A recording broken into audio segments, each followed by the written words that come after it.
something that has never been done or that others have tried and failed, then sometimes with great luck he will succeed. How simple the writing of literature would be if it were only necessary to write in another way that has been well written.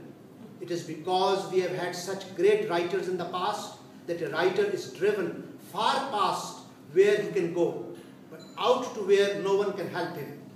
I have spoken too long for a writer. A writer should write what he has to say and not speak it. Again, I thank you.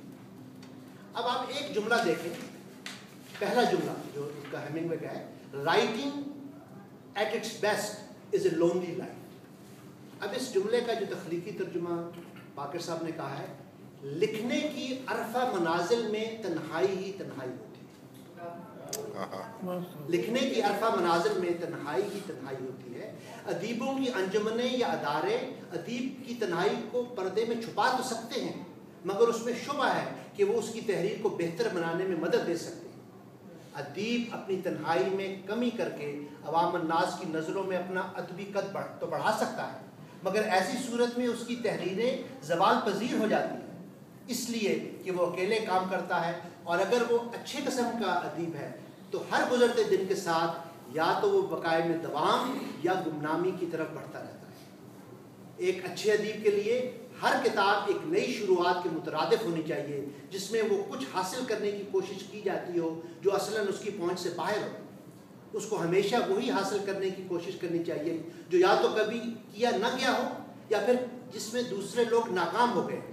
ऐसी सूरत में खूबी किस्मत से वो कामयाब हो सकता है. कुछ लिखना कितना आसान होता अगर सिर्फ उम्दा तहरीर को नए अंदाज में लिख देना ही ज़रूरी होता. इसलिए कि माजी में इतने बड़े बड़े लिखने वाले गुजर चुके हैं कि नए लिखने वाला उनसे बेहतर लिखने की कोशिश में ऐसी दूरियों तक चला जाता है जहाँ कोई उसकी मदद नहीं कर सकता. मैंने अदीब के तज़किरे में काफ़ी वक्त ले लिया है. दरअसल लिखने वाले को जो कुछ भी कहना हो तहरीर में कहे, न कि तकरीर में.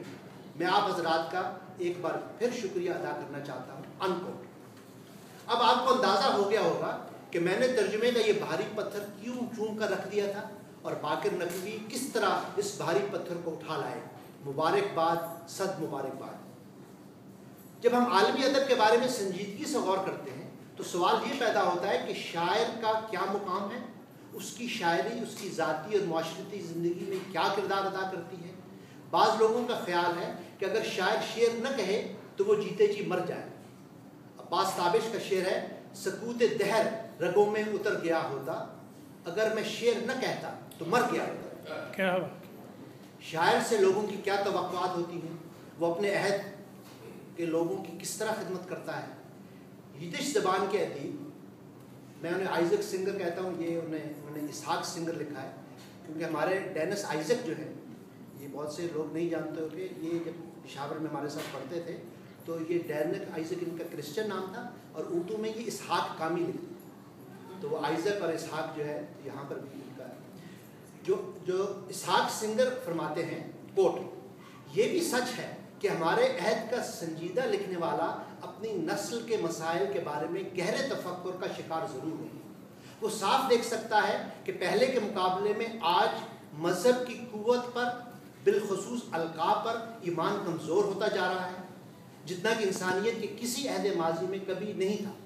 आज ज़्यादातर बच्चे खुदा के ईमान के बगैर पल बढ़ रहे हैं, सवाब व अजाब पर यकीन नहीं रखते, न रूह की जावेदानी पर, न ही अखलाकियात के जवाज़ पर.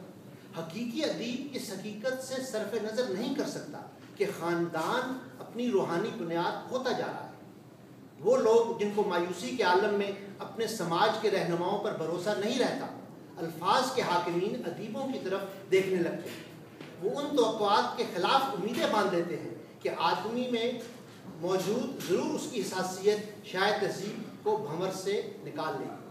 शायद फ़नकार भी पैगम्बरी की कोई चिंगारी मौजूद है.